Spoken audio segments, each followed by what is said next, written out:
اعوذ باللہ من الشیطان الرجیم بسم اللہ الرحمن الرحیم قال رب اشرح لی صدری ویسر لی امری واحلل عقدۃ من لسانی یفقہوا قولی۔ جلال خاطر حضور سیدنا غوث اعظم رضی اللہ تعالی عنہ کے خطباتوں کا مجموعہ ہے، اور آج ہم لوگ پڑھنے جا رہے ہیں اس کتاب کی 12ویں مجلس۔ اے فقیرو، اے مصیبتوں میں مبتلا ہونے والوں، موت اور اس کے بعد کی چیزوں کو یاد کرو۔ تمہارا افلاس اور تمہاری مصیبتیں ہلکی ہو جائیں گی اور تمہارے لیے دنیا کو چھوڑنا آسان ہو جائے گا۔ کتنی اچھی بات کہی ہے۔ مصیبتوں میں مبتلا ہونے والوں، موت اور اس کے بعد کی چیزوں کو یاد کرو، تمہارا افلاس اور تمہاری مصیبتیں ہلکی ہو جائیں گی اور تمہارے لیے دنیا کو چھوڑنا آسان ہو جائے گا۔ میری یہ بات قبول کر لو، چونکہ میں نے اس کو آزمایا ہوا ہے، اور اللہ والوں کی راہ چلنے والے تو ذات خداوندی کے علاوہ کچھ بھی نہیں چاہا کرتے۔ اللہ والوں کی راہ چلنے والے تو ذات خداوندی کے علاوہ کچھ بھی نہیں چاہا کرتے۔ جنت سے اٹھتے ہیں اور جنت کے پیدا کرنے والے کے سامنے جا کھڑے ہوتے ہیں، ان کے پہلے بستروں سے الگ رہتے ہیں، محض اس کی ذات۔ ان کے پہلو بستر سے الگ رہتے ہیں، محض اس کی ذات اور اس کی خوشنودی کی طلب میں ان کے دلوں اور ان کی امنگوں کے درمیان رکاوٹ ہوتی ہے۔ ان کے سامنے ان کی ہمتوں کی بات آتی ہے، ان کی دکانوں کو بند کر دیتی ہے اور ان کو ویرانوں اور بیابانوں میں بسا دیتی ہے۔ ان کو قرار نہیں ہوتا، ان کو قرار نہیں ہوتا، نہ ان کی رات رات ہوتی ہے اور نہ ان کا دن دن ہوتا ہے۔ ان کے پہلو ان کے بستروں سے الگ ہو لیتے ہیں، ان کے دل گرم بھٹی میں دانہ کی طرح ہوتے ہیں، جدا ہوتا ہے اور اس سے بھاگتا ہے۔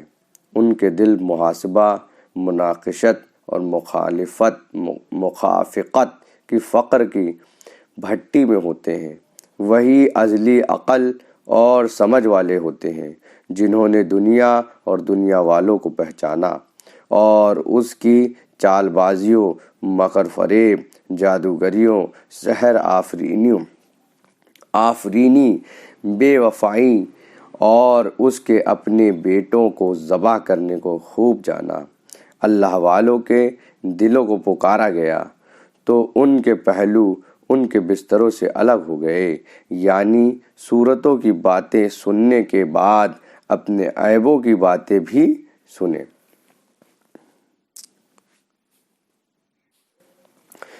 پنجروں کی باتیں سننے کے ساتھ ساتھ پرندوں کی باتیں بھی سننے۔ حق تعالیٰ کے بعض باتوں میں سے یہ بات بھی سنی، چھوٹا ہے جس نے میری محبت کا دعویٰ کیا اور جب رات پڑی تو مجھ سے غافل ہو گیا۔ جھوٹا ہے وہ شخص جس نے میری محبت کا دعویٰ کیا اور جب رات پڑی تو مجھ سے غافل ہو گیا۔ اس موافقت گویا قول اور فعل کے تضاد سے شرمندگی محسوس کرو، شرم کرو۔ دوسری طرف اللہ والوں کا تو یہ حال رہا ہے کہ رات کی تاریکی میں صدق و صفا کے ساتھ اس کے حضور کھڑے ہو گئے اور آنسوؤں کو اپنے رخساروں پر چھوڑ دیا اور اس کو اپنے آنسوؤں سے ہی مخاطب کیا، اور عبادت کے روح سے ڈر کر اور عبادت کی قبولیت کی امید کر کے خوف اور رجا کی منزل میں داخل ہو گئے۔ اے لوگو، شریعت کے اس ظاہر حکم میں داخل ہو جاؤ، خدائے بزرگ و برتر کی کتاب اور رسول کریم صلی اللہ تعالی علیہ وآلہ وسلم کی سنت پر عمل کرو اور اپنے اعمال میں اخلاص اختیار کرو۔ پھر دیکھو کہ تم اس کے لطف و کرامت اور خوشگوار گفتگو سے کیا کچھ دیکھتے ہو۔ اے یقینی طور پر مجرموں، اے بد نصیبوں، آگے بڑھو۔ اے ڈرنے والوں، لوٹو مصیبتوں کے تیروں سے مت بھاگو، لوٹو مصیبتوں کے تیروں سے مت بھاگو، یہ محض اوہام ہے۔ ٹوٹو اس قسم کی بات اور اس کی شہرت کے لیے تم کافی ثابت ہو چکے ہو۔ ڈٹے رہو، تمہارے علاوہ کسی پر کوئی چیز نہ پڑے گی، اس کا ٹھکانہ تو صدیقین کے دل میں ہے۔ تم اس کے اہل نہیں ہو، نہ ہی وہ تمہارے لیے ہے اور نہ ہی تم ان کے لیے ہو، تم تو محض نظارہ کرنے والے اور پیچھے آنے والے ہو۔ بس اللہ والوں کے عدد زیادہ کرو، اور جو اللہ والوں کے عدد کو زیادہ کرے گا وہ انہی میں سے ہوگا۔ سر کی آنکھ سے دنیا کی طرف دیکھا جاتا ہے اور دل کی آنکھ سے آخرت کی طرف دیکھا جاتا ہے۔ کیا خوب بات کہی ہے۔ سر کی آنکھ سے دنیا کی طرف دیکھا جاتا ہے اور دل کی آنکھ سے آخرت کی طرف دیکھا جاتا ہے، اور باطن کی آنکھ سے حق تعالیٰ کی طرف دیکھا جاتا ہے۔ سر کی آنکھ سے دنیا سے بے پرواہ ہو جاتا ہے، سر کی جو آنکھ ملی ہے دنیا سے بے پرواہ ہو جاتا ہے، اور دل کی آنکھ سے آخرت سے بے پرواہ ہو جاتا ہے، اور باطن کی آنکھ سے دنیا اور آخرت میں حق تعالیٰ کے ساتھ باقی رہتی ہے۔ چونکہ یہ دنیا اور آخرت میں اس کی طرف دیکھتی ہے، جس مومن کی یہ شان ہوتی ہے، جب آبادی میں ہوتا ہے تو آبادی والوں کے لیے رحمت ہوتا ہے، اگر وہ نہ ہو تو آبادی اس طرف سے دھس جائے، اور اگر آبادی والوں پر دیواریں کھڑی رہیں، اس کو سچا جانے اور اس پر ایمان لائے اور وہ بلند ہو، دشمنی کرنے والے ان جاہلوں کے ساتھ ہوں گے جنہوں نے انبیاء و مرسلین علیہ السلام کو قتل کیا ہے، اور ان کے دشمن اپنے پروردگار سے دور اونٹ میں پھینکے ہوں گے۔ اے اللہ، ہم پر اور ان پر مہربانی کیجیے، اور ہمیں اور ان کو ہدایت دیجیے، آمین یا رب العالمین۔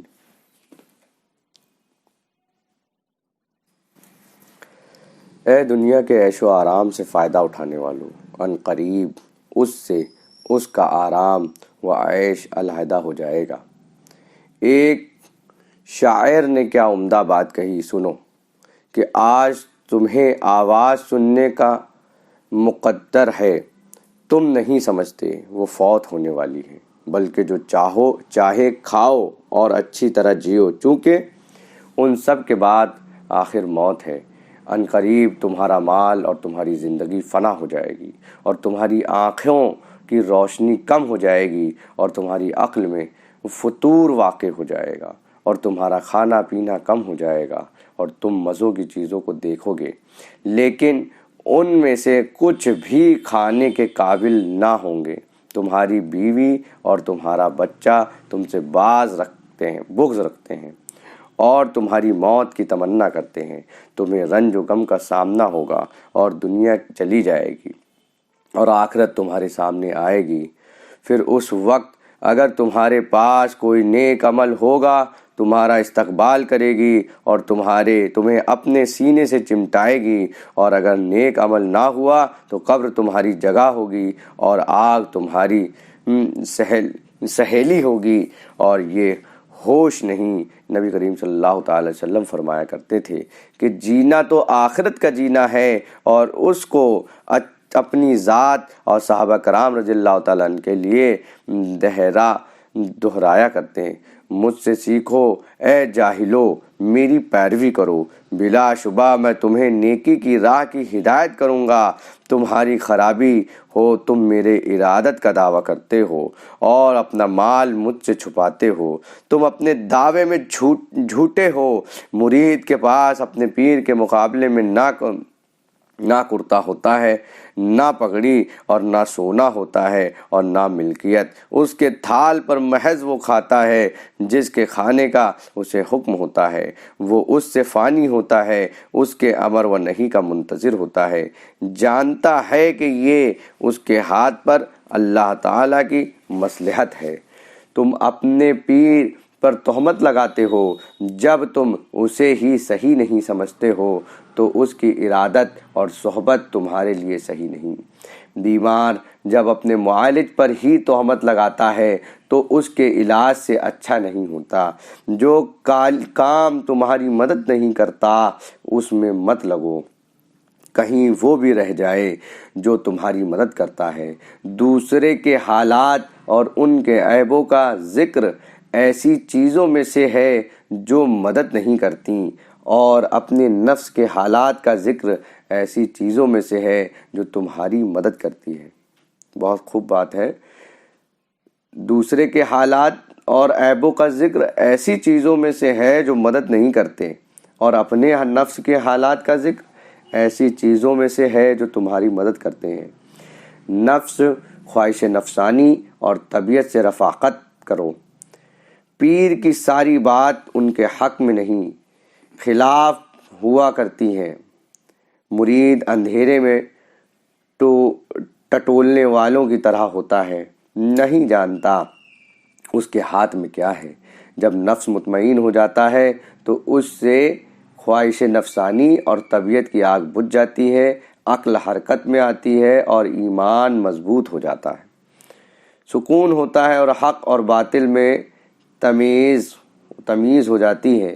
چنانچہ باطل سے باز رہتا ہے اور حق کی باتیں کرتا ہے، پھر اس کو حکم ہوتا ہے تو اس پر عمل کرتا ہے اور اس کے تابع ہو جاتا ہے۔ رسول کریم صلی اللہ تعالیٰ علیہ وآلہ وسلم کے امر اور نہی میں اتباع کرتا ہے، چونکہ حق تعالیٰ کی سنتا ہے، اور ارشاد فرماتے ہیں، اور جو تم کو رسول دے سو وہ لے لو، اور جس سے تم کو منع کرے سو وہ باز رہو۔ یہ حکم نبی کریم صلی اللہ تعالی وسلم کے لائے ہوئے تمام اور امر اور نواہی میں عام ہے۔ بس جب ان کے حکم کو بجا لاتا ہے اور لغزشوں میں ان کی منع کی ہوئی چیزوں سے باز رہتا ہے تو اس وقت متقی مسلمان بن جاتا ہے۔ جب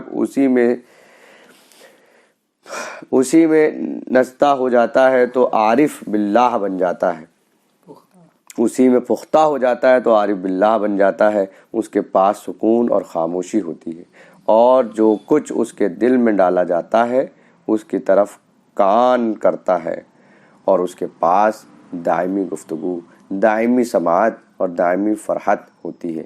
اے اللہ ہمیں اپنے نزدیکی کا مزاح، اپنی بات چیت کی خوشگواری اور اپنی ذات سے خوش نصیبی فرمائیے، اور ہمیں دنیا اور آخرت میں نیکی دیجیے، اور ہمیں دوزخ کے عذاب سے بچائیے۔ صلی اللہ تعالی وسلم وآخر دعوانا والحمد للہ رب العالمین۔ یا اللہ یا رحمن الرحیم، ہم لوگوں کو حضور غوث اعظم کی تعلیمات پہ عمل کرنے کی توفیق عطا فرمائے، اور تعلیمات کو اپنی زندگی پر کے ہر گوشے میں عمل کرنے کی توفیق عطا فرمائے۔ آمین یا رب العالمین۔ صدق اللہ تعالی۔